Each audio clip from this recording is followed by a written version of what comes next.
Good day, Lords and ladies, and welcome back to Pillars of Eternity. Sorry that I haven't posted a couple of these for the last few days. I just haven't been feeling fantastic. Yeah. Right. We need to hunt down the patients. Just say the word. Because that's what we were here to do. The man who waits. Questioning Animants, but Suspicious. Head Warden Infamous invited me to speak with the Animants in Sanctum and see if they notice anything unusual that might point to any of the latent key involvement.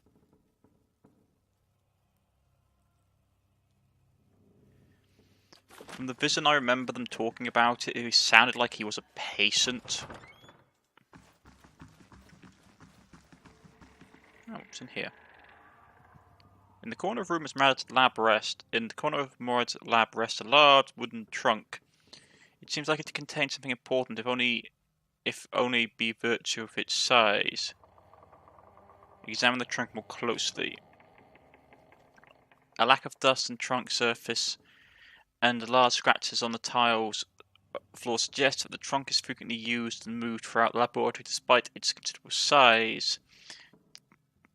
Deep yet narrow gouges score the wood at the edge of the trunk. They look like claw marks. Leave the trunk alone. We can still talk to him though. Just say the word. And that's stealing. Unexpected results. The canine host was listless and unresponsive, but it's determined that it was simply an implanted feline soul.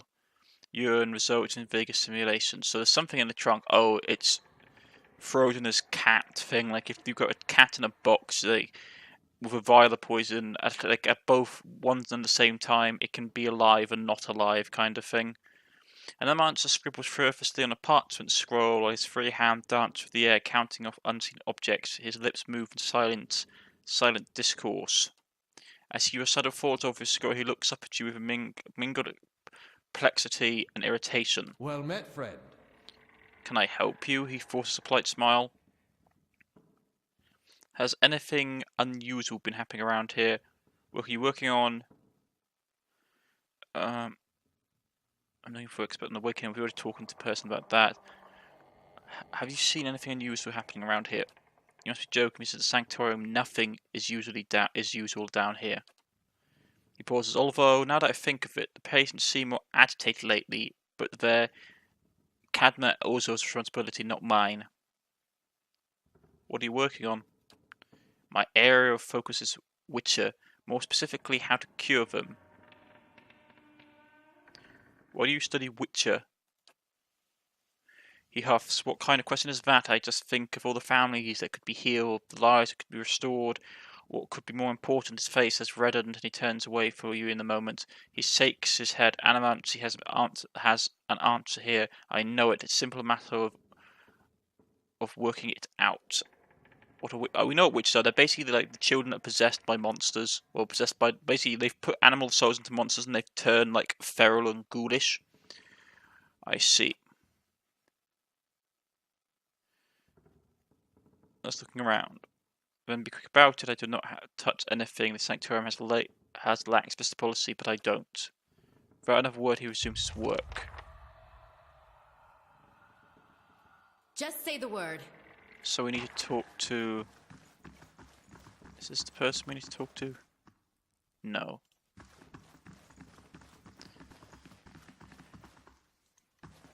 Have a look around. The edges of this cage are dented and scratched with claw marks. Okay, we need to... I know who we relatively have to speak to. I think they're in here. So that's Ripley... I can do that. That's settled. Wooden chest.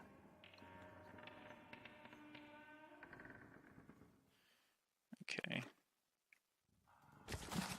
What's this? Note from Azor. The man who waits. Ripley, I require more copper tubing for my next experiment. Do not relinquish it from the sanctorium stores. I do not have the time to deal with the head warden's inevitable questions.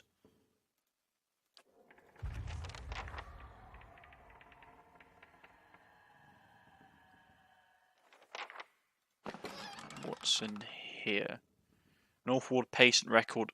Birtax, the Pale Lady. Subject is female, mid-40s, awakened to a past life as a serial murderer, which now frequently emerges as the soul's dominant personality. Subjects faculties between violence and severe depression resulting from guilt of past deeds. Weak candidate for present research. Northward patient record. Graham. Subject is male, approximately early 30s, powers of speech absent, presumably as a result of the overfragmentation of his soul.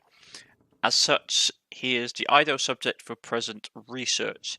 However, experimentation has caused several pain and induced panic, and I have to enlist the aid of the guards to transport him to the more recent procedures. Northward patient record. Ildman, the Midnight Man. The subject is male, mid-20s, displays acute dislocation and paranoid delusion tendencies, causing anger and extreme violence. Dangers of working with the subject preclude the possibility of further use in the present research. Northward patient record. Usgrim. Subject is a male, approximately 17 years of age, admitted for episodes of catatonia followed by occasional violent outbursts. Initial analysis of the soul revealed severe fragmentation and essence deficiency. Said deficiency all but eliminated the possibility of neutralizing the subject in present research.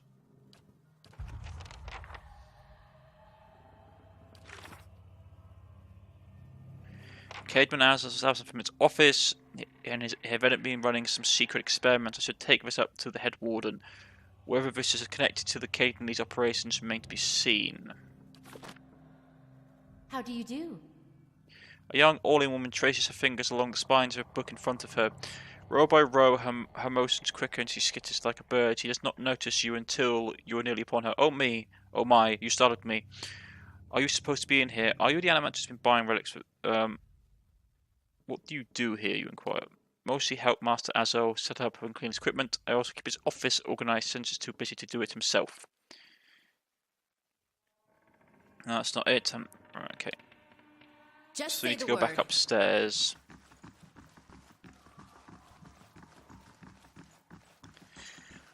Why do I get a feeling that this soul weaver or necromancer, whoever this person is going to basically be a bad guy?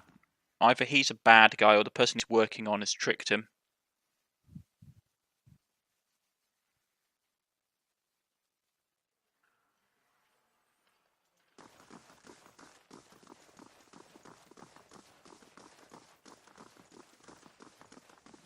Good day, stranger. Head Warden Ephemer, have you learned anything interesting? I found records that Azo may be running some questionable experiments. Experiments? Cadman Azo is in charge of patient welfare now. He is not authorized to run any more experiments. I am disappointed in Cadman. I had hoped he would be one to guide your inquiry.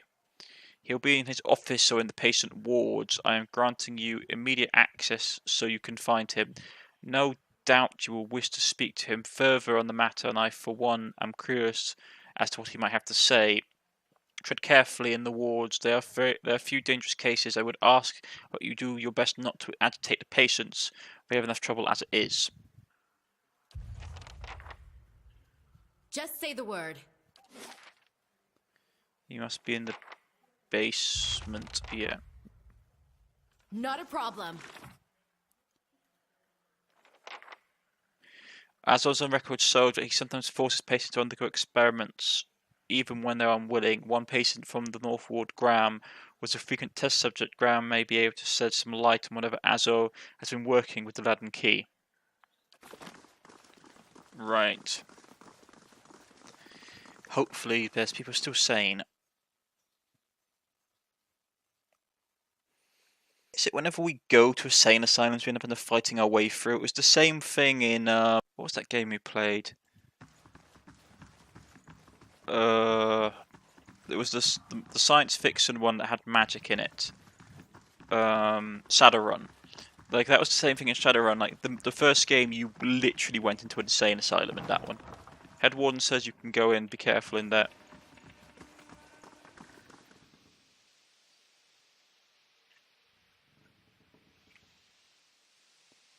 Flesh Construct, Sanctorium Guard, Patient, Failure. Oh, this is going to be Just fun. say the word.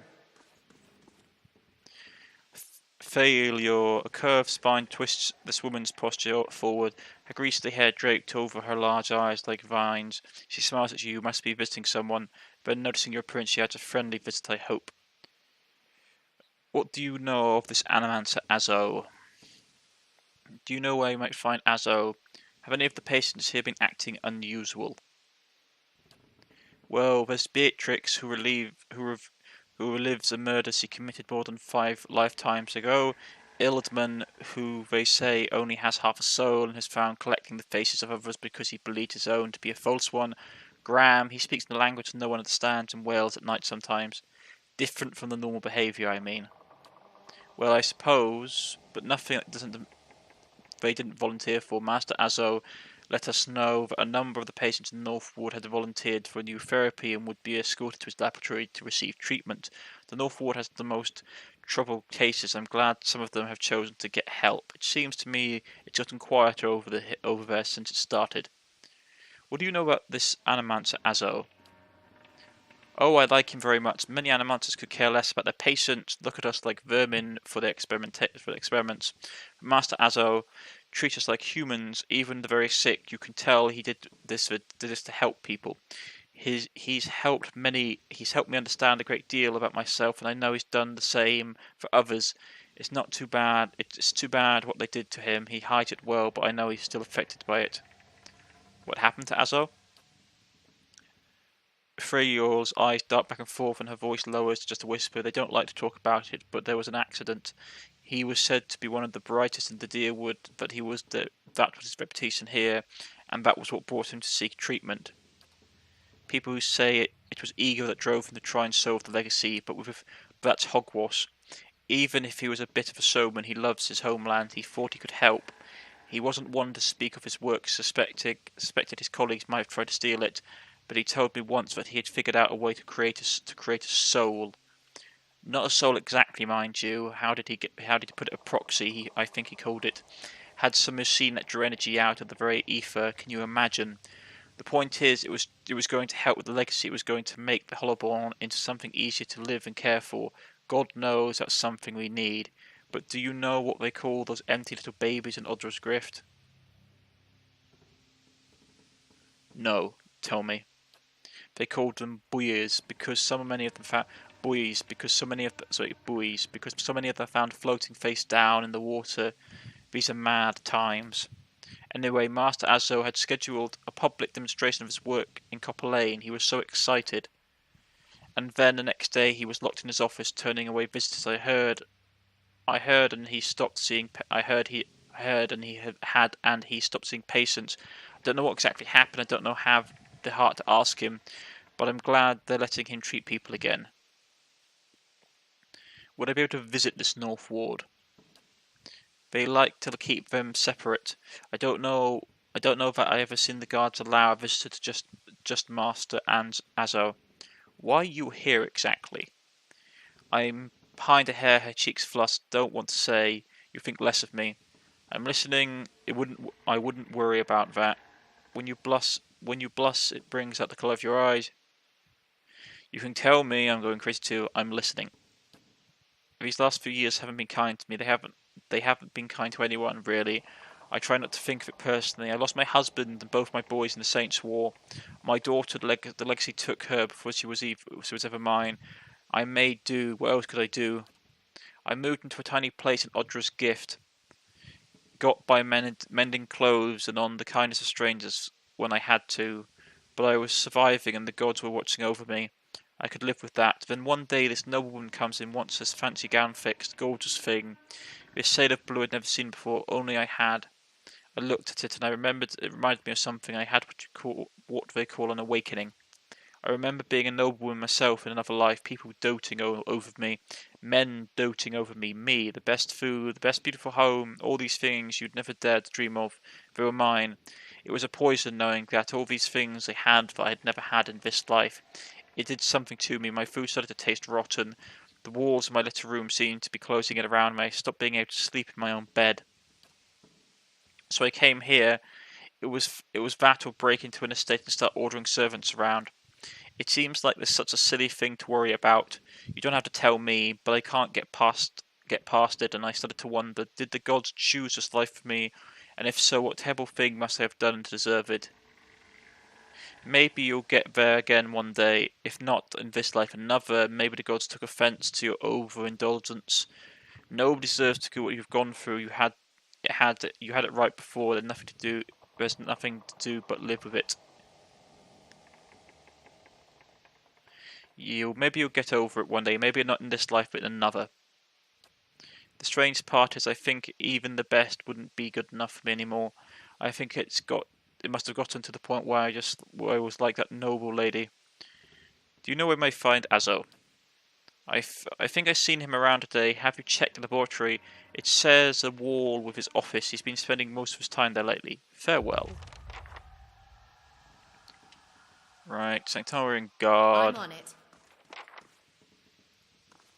Flesh construct. This construct turns its head towards you and watches you warily. So basically a flesh golem. Yeah. Patience. Crooked chalk tally marks over the surface of the table. The crooked board showed deep gouge marks, they spaced like fork or elven fingernails. Like a fork or elven fingernails. Right.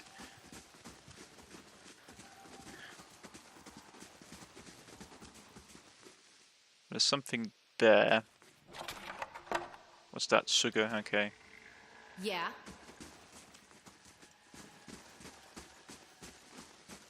Right.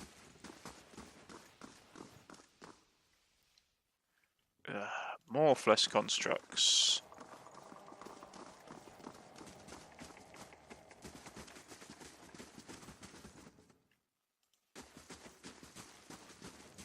There's a door. Santorium Guard, flesh construct.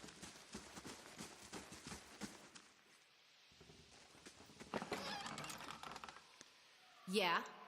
Right. Isn't this just a pleasant place to visit? Why would one ever want to leave? Right.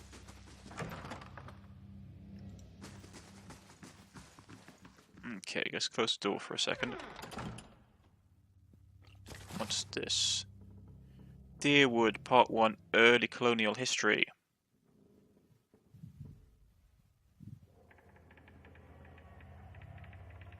No, we've already read that. We will take the code, though.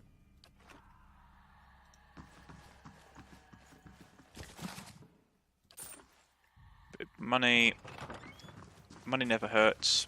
I'm not going to take the book, I've read that one already. Keep your distance, witches in that cell back there. We had the incident when people got close. Right. So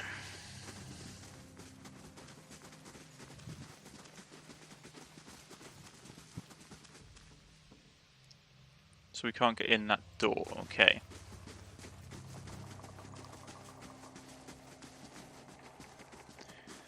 Let's just see if we can get past these guys. Don't like it how there's a flesh construct guarding these doors. Patience everywhere.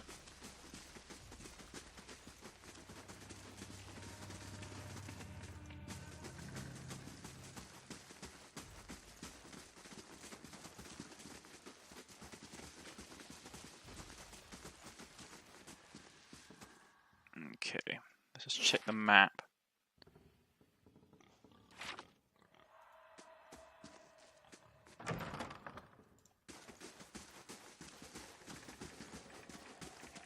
Okay, what's this?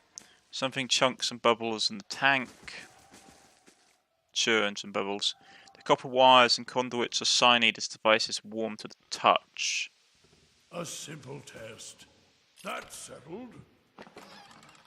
What's this? Unique mace, one-handed raven wing.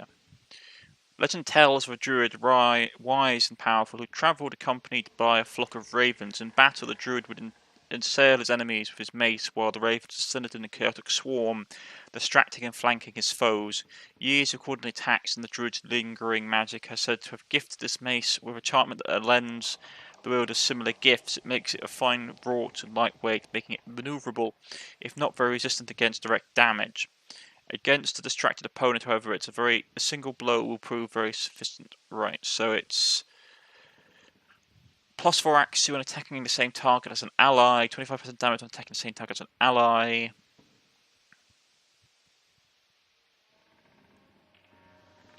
Okay. We'll take it. Oh, there's the person we're looking for.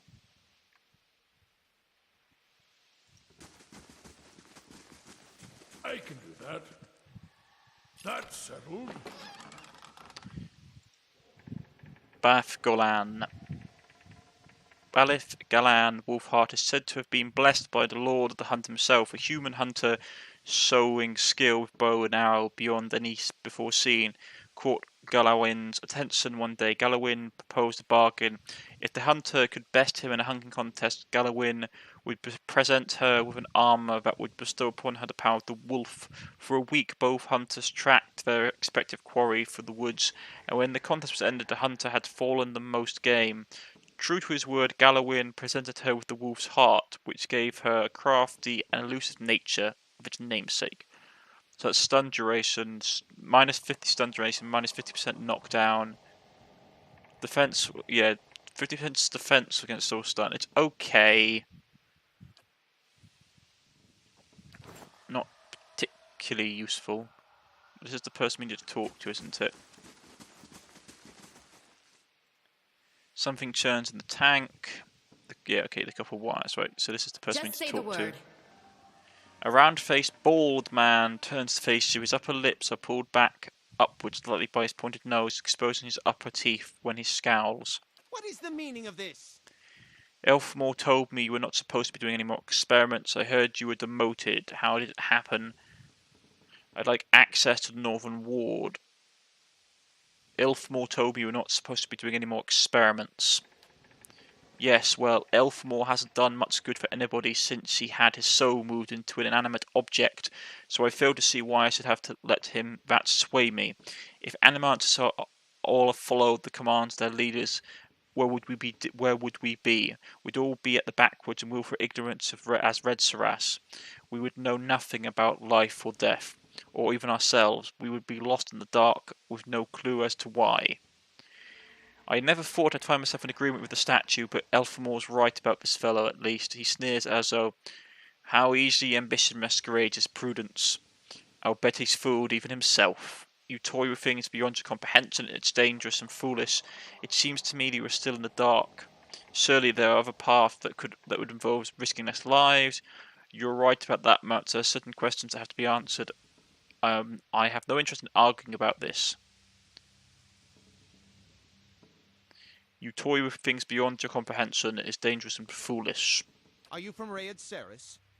Are you Icewind himself, risen to smite me for my heretical belief in learning who I am and why I exist? Please. You are afraid because men have taught you to be afraid. Because they were taught to be afraid. These things are only beyond our comprehension because of the fears of people like you. Who will solve Icewynd's legacy? Some church? Some warrior? It will be an animancer, or it will be no one at all.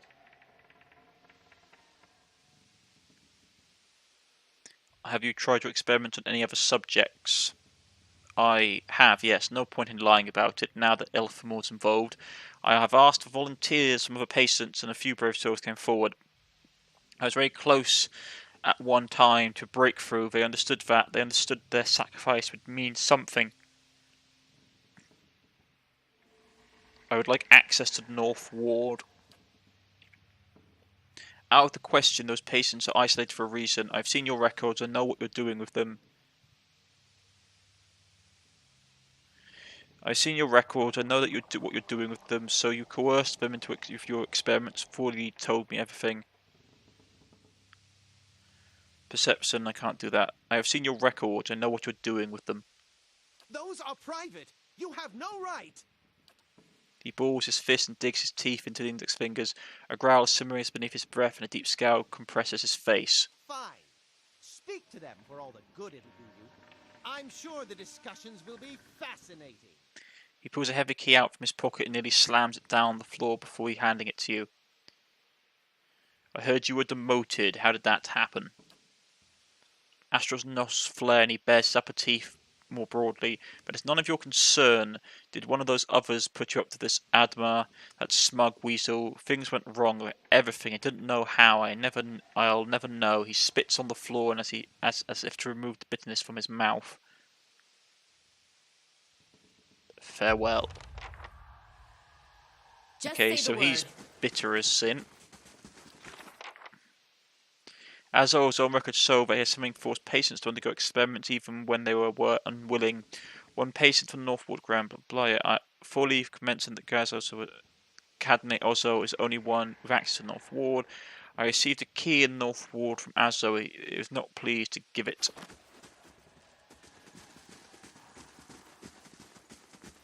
He's probably going to attack me, to be honest.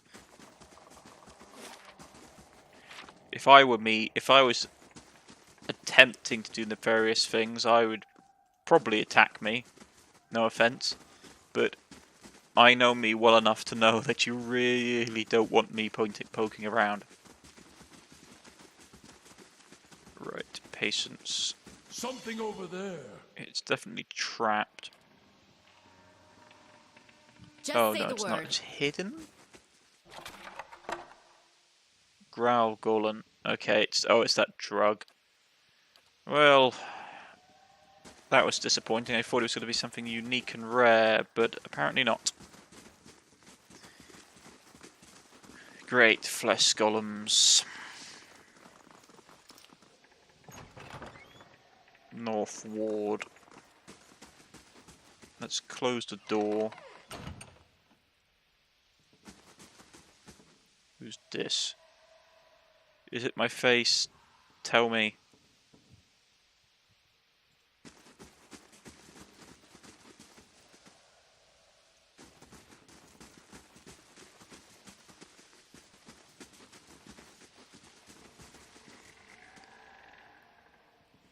Okay, there's someone in there. Graham. This man has a look in the eyes of a haunted animal, and as you approach, he staggers backwards to the far corner of the cell, halfway appearing as though he could clamber the walls if he could get further away from you. He cries out, a bizarre primal utterance, like nothing you've heard. I need to ask you some questions. Graham looks at you blankly. It's unclear whether he understands you or not, but his panic has momentarily subsided. He opens his mouth to speak, but the words that come out are half-formed, as though his tongue was cut out. They are impossible for you to discern if indeed they are words at all. A luff makes a noise of disgust. Those animals did this to him. You can see what comes of meddling. Azul ran experiments to get your will, didn't he? Fully said you were being treated by Caden Azul. There are things I need to know from you. You're going to learn them, whatever you would like them or not. Looks at you with uncertainty, slowly, tentatively. He steps close to the front of the cell. As you do so, for the first time, you can perceive his soul within your ken. It is misshapen, as though mangled by some jangled instrument. A large expanse of it has been gouged out entirely. You feel no barriers of resistance. If you want to, you could look further into Graham's soul. You project outwards towards the maimed soul in front of you, merging with it. Its confusion and fear becomes yours as you whisk into its depths. You are in your cell. A key turns, the door cramps open, a neglected hinge. Thoughts come to you in waves, incomplete, broken, fearful. Standing at the door is a rotund, bald man. His upper teeth and pointed nose remind you of the rat. He beckons apologetically. You don't want to go anything else. In your mind, a single word, and the word is no. But it dissolves before it reaches your lips. You press against the back wall and cornered. You cry out. In the dark, you fight against unseen restraints. You cannot move your arms or legs. The man walks into a room carrying a lit candle, its meagre flames casting long shadows across the books and machinery. Straps bind your legs and arms. Cold metal circumscribes the crown of your head and the breadth of your chest. The man is sorry. He is in need of raw materials. They dismantled his work, and he needs another source. He needs to solve them. He was right. He thanks you. Then he turns a knob, and you feel yourself being cracked from within. You feel pieces of you torn away, like having your insides churned by a horde of rats, and you are screaming and screaming. You can barely hear. Another night, heavy footsteps at your door coming for you. You look through the slit in the door. The flesh giant, the artificial being just outside, but facing the end of the hall. The boy there. The boy looks with interest at the giant, then collapses on the floor like a said snake skin. The giant convulses for a moment, then rights itself, turning away and leaves. Grim looks at you, still wide-eyed, but somehow more present. He nods at you, then walks back to the end of his cell. Oh boy, speak to the patient and end the corridor. Well, we are going to, but that's going to be for the next episode, folks, because I have to leave it here. I've been Cornish-Knight. If you have liked, please press the like button. If you subscribe, please press the subscription button. You can follow me on Twitter, you can follow me on Steam, or leave a comment in the comment section, and I shall get back in contact with you. And I shall see you all next time. Goodbye, folks.